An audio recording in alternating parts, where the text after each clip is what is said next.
क्या अंतर है, ये बिल्कुल सरल भाषा में हम समझेंगे। तो सबसे पहले ये समझ लेते हैं ये कहाँ होती हैं ये और कितनी होती हैं, ये हमको समझना बहुत जरूरी है। सबसे पहले ये समझें कि लोकसभा और राज्यसभा ये जो दोनों होती हैं वो देश का प्रतिनिधित्व करती हैं, यानी कि ये देश की सरकार चलती है यहाँ से, यानी कि केंद्र सरकार लोकसभा और राज्यसभा से चलती है। तो ये दोनों ही जो है वो पूरे देश में केवल एक होती है, एक ही लोकसभा होती है और एक ही राज्यसभा होती है। जबकि विधानसभा ये राज्यों में होती है, यानी कि हर राज्य की अपनी एक विधानसभा होती है। किसी भी राज्य का नाम ले सोचें मन में, उसमें एक विधानसभा होगी, केवल केंद्र शासित प्रदेशों को छोड़कर वहां पर राज्यपाल शासन करता है। जबकि विधान परिषद की हम बात करें तो वो जो है केवल देश में केवल 6 राज्यों में ही विधान परिषद है, जिनके नाम है बिहार, महाराष्ट्र, कर्नाटक, आंध्र प्रदेश, तेलंगाना और उत्तर प्रदेश। तो केवल इन 6 राज्यों में ही विधान परिषद इस समय है। अब देखिए इनके मेंबर्स क्या कहलाते हैं। लोकसभा का जो है लोकसभा सदस्य का चुनाव आम जनता द्वारा होता है। इसके जो सदस्य होते हैं वो एक संसदीय क्षेत्र से चुनकर आते हैं, तो इसलिए इनको लोकसभा सांसद कहते हैं या इनको एमपी भी कहा जाता है, यानी कि मेंबर ऑफ पार्लियामेंट। जबकि राज्यसभा के जो सदस्य होते हैं इनका अप्रत्यक्ष चुनाव होता है, ये प्रत्यक्ष जनता द्वारा चुनकर नहीं आते हैं, इनको राज्यसभा सांसद कहते हैं। साथ ही इनको भी एमपी कहा जाता है, इनकी मेंबर ऑफ पार्लियामेंट। इनके पार्लियामेंट में लोकसभा और राज्यसभा दोनों ही शामिल हो जाते हैं। तो कोई लोकसभा का सांसद है या राज्यसभा का सांसद है तो उसके लिए नाम के आगे स्पष्ट लगाना पड़ता है कि भाई ये लोकसभा एमपी है या राज्यसभा एमपी है। जबकि विधानसभा जो कि राज्य में होती है तो इसके सदस्यों को विधायक कहते हैं। इसका भी चुनाव आम जनता द्वारा होता है और इसके सदस्यों को हम एमएलए कहते हैं, यानी कि फुल फॉर्म है मेंबर ऑफ लेजिस्लेटिव असेंबली।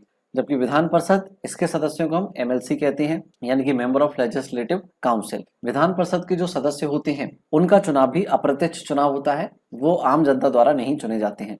तो फिर कैसे चुने जाते हैं ये चीज हमको समझनी है कि लोकसभा की जैसे हम बात करें तो देश की जनता, आम जनता द्वारा इनको चुना जाता है। एक लोकसभा क्षेत्र से एक सांसद चुनकर आता है जिसको हम लोकसभा एमपी कहते हैं। तो चूंकि आम जनता द्वारा चुना जा रहा है इसलिए इसको निम्न सदन या हाउस ऑफ पीपल कहा जाता है या लोअर हाउस कहा जाता है। जबकि राज्यसभा को जो है वो अपर हाउस कहा जाता है, यानी कि काउंसिल ऑफ स्टेट्स इसको कहा जाता है। इसके जो सदस्य होते हैं वो एमएलए द्वारा चुने जाते हैं, यानी कि एमएलए कौन, जो विधानसभा में विधायक होते हैं राज्यों के।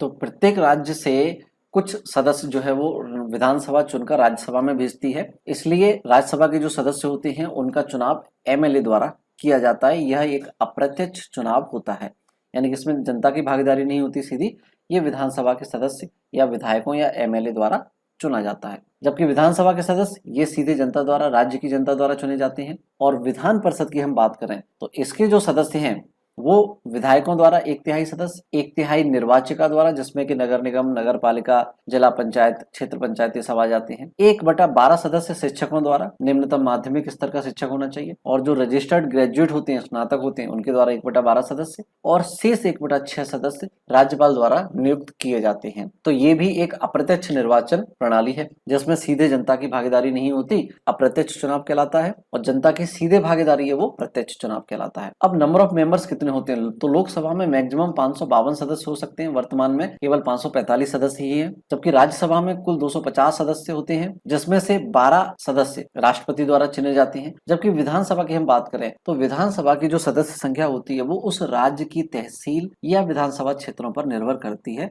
कि कितने वहां पर विधानसभा क्षेत्र हैं, तो उतने ही वहां से विधायक या एमएलए चुनकर आएंगे। जबकि विधान परिषद की बात करें, केवल 6 राज्यों में विधान परिषद है। तो जैसे यूपी की बात करें तो वहां अधिकतम 100 सीटें हैं। इस प्रकार से जो संख्या सामने लिखी गई है तो अधिकतम संख्या ये होती है। इसके लिए एक नियम ये है कि किसी भी राज्य की विधान परिषद में जो अधिकतम सदस्य संख्या होगी वो विधानसभा के सदस्यों का 1/3 होगी या न्यूनतम 40 होगी। 40 से कम नहीं हो सकती, या 1/3 होगी या 40 से अधिक होगी विधान परिषद की सदस्य संख्या। फॉर एग्जाम्पल हम देखें कि अगर विधानसभा में 120 सीटें हैं तो इसका 1/3 अगर आप ज्ञात करेंगे तो 40 प्राप्त होगा, यानी कि 1/3 होगा या न्यूनतम 40 होगा, इससे ज्यादा होगा। अब इनका कार्यकाल कितना होता है, तो लोकसभा के जो सदस्य होते हैं उनका कार्यकाल 5 वर्ष होता है। और लोकसभा जो होता है वो एक अस्थायी सदन होता है, यानी कि 5 साल तक फिक्स कार्यकाल नहीं है। अगर राष्ट्रपति चाहे तो प्रधानमंत्री की सलाह पर इसको भंग भी कर सकता है 5 साल से पहले। जबकि राज्यसभा के जो सदस्यों का कार्यकाल होता है वो 6 वर्ष होता है और राज्यसभा एक स्थायी सदन है, यानी कि ये कभी भी बीच में भंग नहीं होगा। बस इसमें क्या होता है कि हर 2 साल बाद 1/3 सदस्य इसके रिटायर हो जाते हैं और नए 1/3 सदस्य सदस्य चुने जाते हैं। तो हर 2-2 साल में इसमें अप्रत्यक्ष चुनाव होता है, जिसमें नए 1 तिहाई सदस्य आते जाते हैं और इस प्रकार से जो है राज्यसभा कंप्लीट 6 वर्ष तक कंटिन्यू चलती रहती है, ये कभी भी भंग नहीं होती। जबकि विधानसभा की बात करें तो देखिए, लोकसभा और विधानसभा आप शुरुआत से देखते आ रहे हैं, जैसे केंद्र में लोकसभा है वैसे ही राज्य में विधानसभा है, और जैसे केंद्र में राज्यसभा है उसी प्रकार से लगभग राज्य में विधान परिषद है। लोकसभा विधानसभा और राज्यसभा विधान परिषद, इनका आप देखें तो लगभग सारे जो रूल हैं वो काफी हद तक सिमिलर हैं। तो अगर हम इसमें भी देखें तो विधानसभा का कार्यकाल 5 वर्ष है, जैसे कि लोकसभा का था। विधानसभा भी एक अस्थायी सदन है, जैसे लोकसभा थी। तो विधानसभा को भी बीच में भंग किया जा सकता है। राज्यपाल चाहे तो वो राष्ट्रपति को सलाह दे सकता है कि भैया विधानसभा में या इस राज्य में जो है स्थितियां कुछ विषम है, विषम परिस्थितियां हैं, तो उसको भंग किया जाए। जबकि विधान परिषद भी राज्यसभा की तरह एक स्थायी सदन है, ये कभी भी भंग नहीं हो सकता। इसके सदस्यों का कार्यकाल भी 6 वर्ष होता है। मिनिमम एज की बात करें, न्यूनतम आयु की इसके सदस्य बनने के लिए, तो लोकसभा का सदस्य बनना है अगर आपको, तो 25 वर्ष आपकी मिनिमम आयु होनी चाहिए, या इससे अधिक होना चाहिए।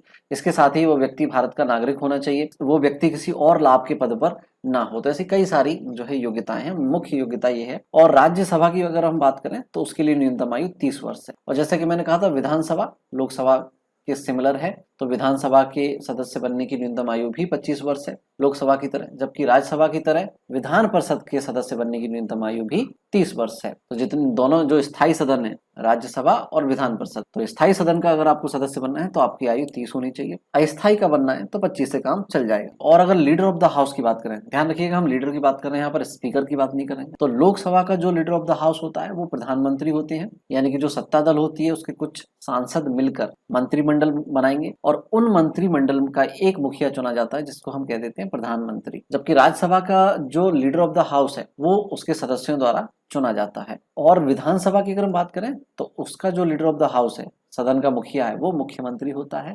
ये भी कुछ उसी प्रकार से लोकसभा की तरफ सत्ता दल के विधायक मिलकर क्या बनाते हैं, मंत्रिमंडल, और उस मंत्रिमंडल का जो मुखिया होता है मुख्यमंत्री कहलाता है। जबकि विधान परिषद की बात करें तो इसके सदस्यों द्वारा भी इसका जो लीडर ऑफ द हाउस है वो चुना जाता है। एट द एंड स्पीकर की हम बात करें तो स्पीकर केवल फिक्स होता है राज्यसभा का। जो भारत के उपराष्ट्रपति होते हैं वो राज्यसभा के पदेन सभापति होते हैं बाय डिफॉल्ट। जो राज्यसभा का स्पीकर है, जो अध्यक्ष होता है, speaker of the house means अध्यक्ष, वो उपराष्ट्रपति होंगे भारत के। बाकी लोकसभा, विधानसभा और विधान परिषद, इन सभी के जो स्पीकर हैं वो उसके सभा के सदस्यों द्वारा चुने जाते हैं। तो उम्मीद है आपको सिंपल सरल भाषा में हमने अंतर करके बताया है, आपको समझ में आया होगा। प्लीज आप इस वीडियो को ज्यादा से ज्यादा दोस्तों के साथ, फैमिली फ्रेंड्स के साथ शेयर करें ताकि सबको ये नॉलेज आसानी से मिल पाए। और अगर आपको पसंद आया है तो लाइक जरूर कीजिएगा।